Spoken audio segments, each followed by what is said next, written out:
let's get to it. How you doing? All right, so we got some beets today. Let's take a look. Look at this. It's just a cluster. I planted these way too close together. But check out this fat pat. This is how you can check your rooted vegetables. They actually protrude. They pop out. But look at this fat guy right here. That is a good beet. See, you can't grow anything here. Put this to the side. Let's get the rest of these out of here and see if they're ready. Alright, so this is the next day, but let's take a look. So what I'm just looking for to see what's popping out. Like I said, beets will kind of pop out a bit. And this one's not so great. So you can leave these in here if you need to. They'll keep growing, but once you take them out, they're detached. These are decent size. I think I'm gonna pickle these, but I'm just trying to look in here and see what's popping out. I did buy these as starters from Star Nursery. What you really should do, they come with quite a few in there. You should take them out of the pod and then spread them out. Look at that. Decent, not great, not like that first one. Spread them out, because what happens is they'll grow and then they'll push into each other. And that's what happened with a lot of these. I mean, they look decent, but they are not the best. And what you want to generally do with rooted vegetables, so carrots, your beets, your onions, things of that nature, you don't want to give them too much nitrogen. Nitrogen makes things grow upwards, like on the top.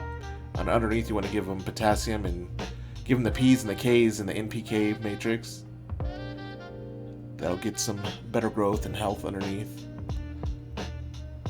This is way too small. Like this one, I should have left in there. I should have looked.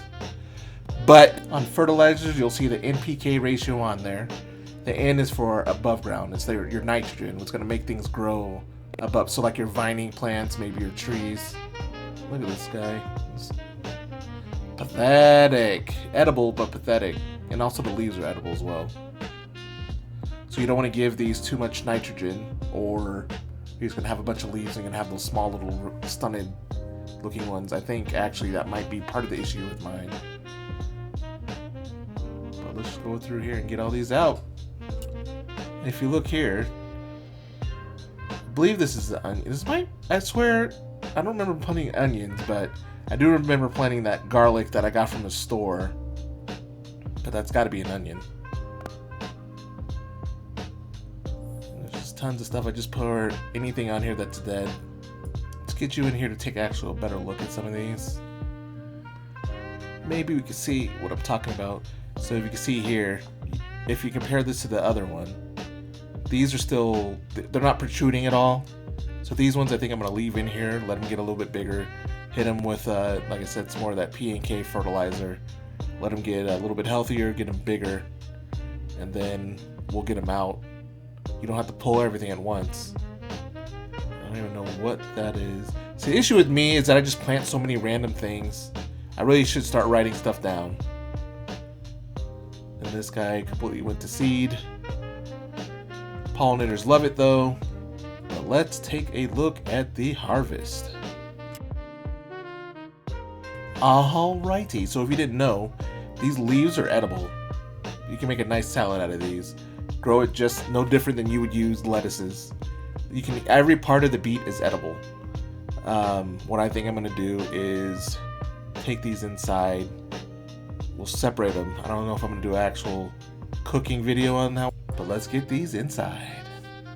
And honestly, this is a pretty good harvest. Who says you can't grow in Vegas? It just bothers me that there's not a big community here. But what you want to do is grab one end and you want to give it a nice little twist as soon as possible. These leaves will continue to pull energy and nutrients, so get them off as soon as you can. I'm just going to go through all these. I'll chop these up, make a salad. I was really kicking myself in the butt because I didn't leave these in there. These could have been beautiful, plentiful like that first one. But this is the root. I think what I'm going to do is pickle these guys though. Maybe I'll do a video on that, I don't know. But all this lettuce is either going to be made into a salad. I can only eat so much salad. This is gonna go bad. So I'm gonna put a lot of this back in the compost. What are some of the ways you guys make beets? The only thing I just don't like the way they taste normally. Look at this guy. This is what I'm talking about. This is what you want to see. But recipes, beets. Leave them down in the comments. Let me know what you guys do. I'm sure I can go to Google and find some things as well, but I'd like to know from people what they actually like to do themselves. To me, though, you can't go wrong with pickling. I do pickling of my beets. I do pickling of my peppers. I do pickling of my cucumbers and things of that nature, onions. Pickling makes things last longer, and I just like that vinegary taste. Leave me a comment, though. Let me know. What do you do with yours? So the point of all this is to have ideas and help each other grow. And I mean, that looks like a salad. That's a salad already. Look, doesn't that look delicious? But I have to rinse my stuff off. Like, I don't know how people go in their gardens and just pick stuff and eat out of the garden. Like, it sounds good, but flies be all over everything. Like, I don't know. I can't do it. There's flies. I have dog poop. Flies get on that and they get into the... Sorry for going there, but I just don't trust it. And they fly from other people's backyards, but look how leafy and light these are. These are a little bit tangier than like lettuce, but I love this as lettuce. I will make a salad with just this.